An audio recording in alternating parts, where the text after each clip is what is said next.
going to do a little video of how I'd do if I was in a winch recovery situation, how I'd set up my winch safely. There probably is things that I don't know. I've basically learned from years and years of just doing it. So if there's anything that you do notice that I'm doing wrong, let me know, and obviously I can amend it to the way that I'd do it, so then I know that I'm doing it safely. But hopefully this will just give some beginners some ideas on how to be safe with a winch, because they can be quite dangerous. So just setting up the winch now. So I've got the winch rope out. There is two different ways you could get rid of some materials in the line. So obviously I'm going to use a soft shackle anyway, so it should be safe enough to use it with a soft shackle. But you could, if you didn't have a shackle or a soft shackle and you wanted to use a different kind of way that's a bit safer, you could technically put that loop through the clip, and then it just takes out an object, a potential object.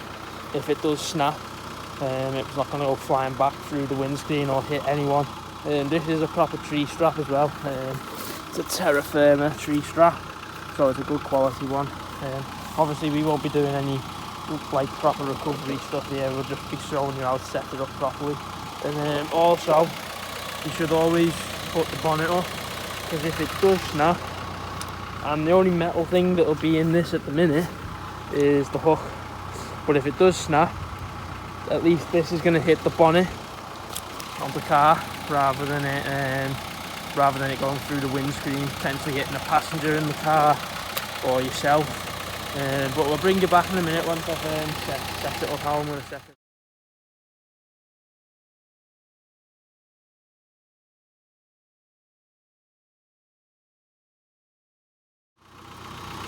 So just got this winch all set up, and this is how I'd have it set up safely.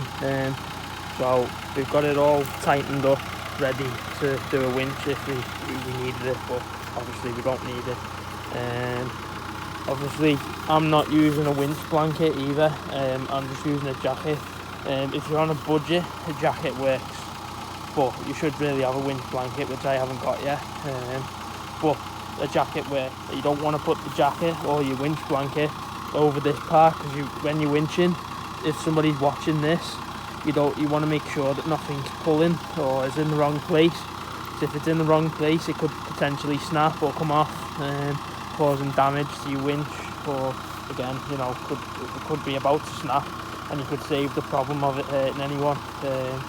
But that's how I'd have it set up now. We're going to do a double line setup now as well, to show what a double line pull would look like. Also I've left the pictures of how you set it up with and without the hook attached.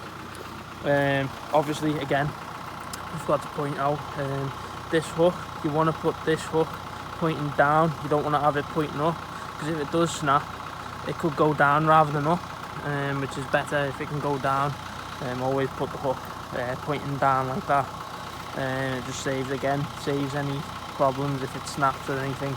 It's the heaviest part at the back end of it, and it'll fall to the ground. So I've just set it up for a double line pull. So again, we're going to make sure all this rope's not tangled or twisted, because that could cause damage to the rope and then it could snap. And then we're going to move to here. So really, you could use a solid shackle there, to be honest, rather than the rope one. But again, you want to take as many metal objects out of this thing as you can. The other big object that I've got is this. I do want an alley ring, but I haven't managed to find one at a good price or a good brand as well. You can get cheap Chinese ones, but something like this, you don't want to skimp on price, because if you do get stuck, you don't want something to snap and start, hurting other people or damaging vehicles or anything like that. So we've got all that set up anyway, so that's how I'd set it up. Also, you don't want to cross lines going back to the car. You want to keep them separated from themselves. You don't want them to get tangled up, stuff like that. Again, winch blanket would have been handy, but obviously I haven't got a winch blanket at the minute. I do want to get one again, but I haven't got one. So jacket, something with a bit of weight in it. You don't want to use something like a thin summer jacket. You want to use something with a bit of weight in it, and just literally just put it over it. It just makes it, if it does fall, if it does snap, it'll fall to the ground rather than flying up in the air or hitting anyone. And then we'll move to this end of the vehicle. Again, you want to put the hook going through the shackle with the hook pointing up, not the other way around. So if it snaps, at least this is going to fall to the ground now. Starting to winch when it's under load a lot more than it is now. You want to get everybody out of the way, so as far as possible away from any of the parts of this winch. So you don't want someone standing basically where I am now, because even though you think, oh yeah, he's checking this rope and that's alright, if that snaps it could potentially hit this person in the face. If you're trying to get the vehicle out of a hole, you probably want to lift this rope up as high as possible on the tree, so you got more angle on the pull, so it's pulling the vehicle up out the hole rather than just pulling it into it. If it was on a bank or anything, or even recovery tracks like mine on the roof there, you could potentially just put them under the wheels and it'll just help it roll out of the hole more easily. Show you how to put the winch rope away in a way that you're not going to damage it, so you don't have to buy a new one after you've just got your winch. So we'll show you how to do it as evenly as possible. So you want to do it like left to right and then right to left, not just put it in wherever, because you'll get all knots stuck in, and then when you do need the winch you'll be trying to pull the knots out and it becomes really hard, especially if it's got really tight, if you've been pulling out more vehicles all day. So after you've used it, you want to try and get all the knots out and put it in straight.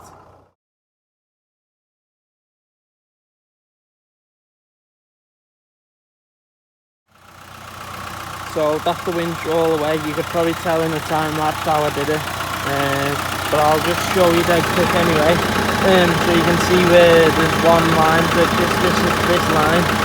You want to go to the next one across and the next one across, and then you go right to left, and then left to right as you're going through it.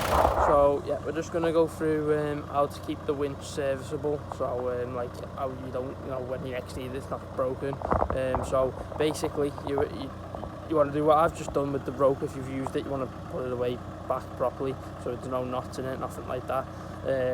And then the next thing you want to make sure is, if you haven't used it for a month or so, just pull the winch all the way, well not all the way out, just pull it out somewhat way, and then drag it back in with the remote control. Just get all the oils, the grease, all moving. When I'm about to go on a trip, just pull the winch out just a tiny bit and just check it's all working fine. Doesn't need to be under load, just to make sure that when you do get to a recovery situation, you haven't thought, oh yeah, I've got my winch, you're in the bog hole, you can't get out. You just want to make sure all that. So yeah, the other thing I never explained before, you want to be going to all rated recovery points. Obviously trees, you can't tell whether it's going to break or not, but you can generally tell if a tree is good. Like the one that we were at here, you can tell that one's quite a good tree to winch off. It's a good, strong, solid tree. So obviously you know that's not going to snap in half. So you want to go to a good solid tree. You want to have good recovery points. You don't want to be going to little chassis rings because they'll just bend or snap. You want to make sure there's anything that's attached to the chassis, that's all good and strong. Obviously with mine, I know that the whole thing's it's good enough to do recoveries off. Because I've got some good recovery points, like the one on the front. See there, that one's the rated recovery point with a backing plate.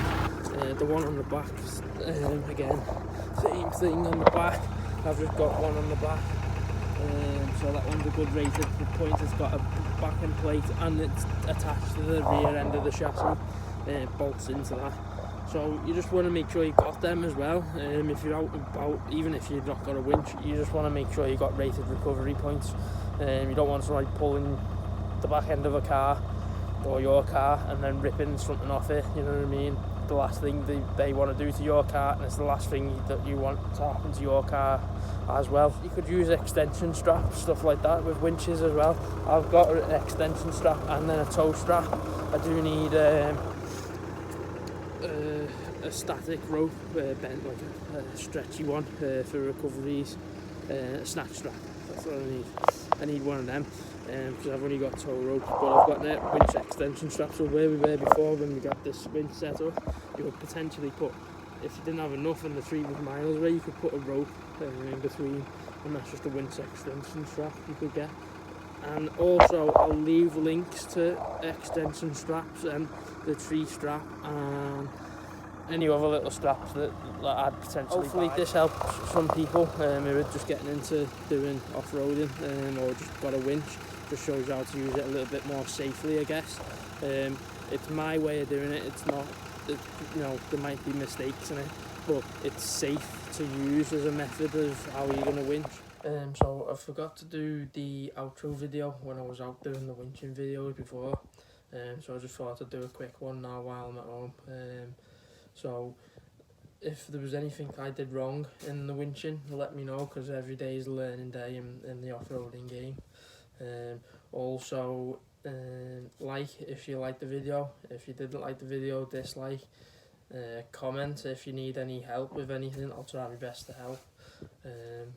But I'm not an expert, but I'll try my best.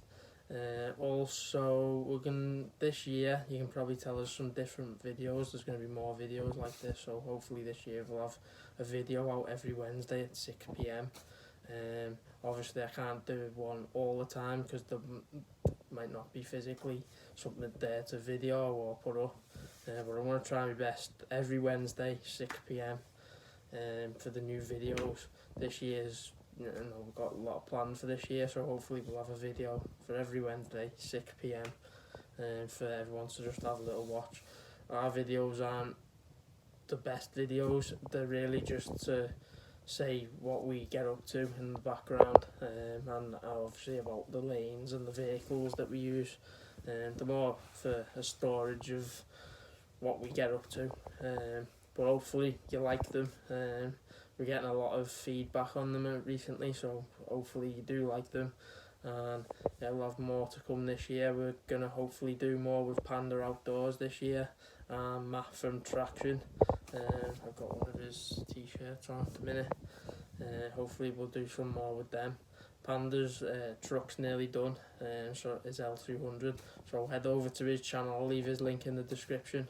You can take a little look at the videos he does. He does a lot of bushcraft stuff. He's hoping to do more off-roading stuff this year. And if you haven't seen Traction's a clothing company. It's run by Matt. He's a good lad. Good quality clothes. He brings out no crap stuff. It's good quality. We highly recommend it. So go and check out that. I'll leave a link in the description for that as well. And I've got a video of us coming off the lane before as well. Those big puddles. It's a good little track. So I'll put that in at the end of this clip.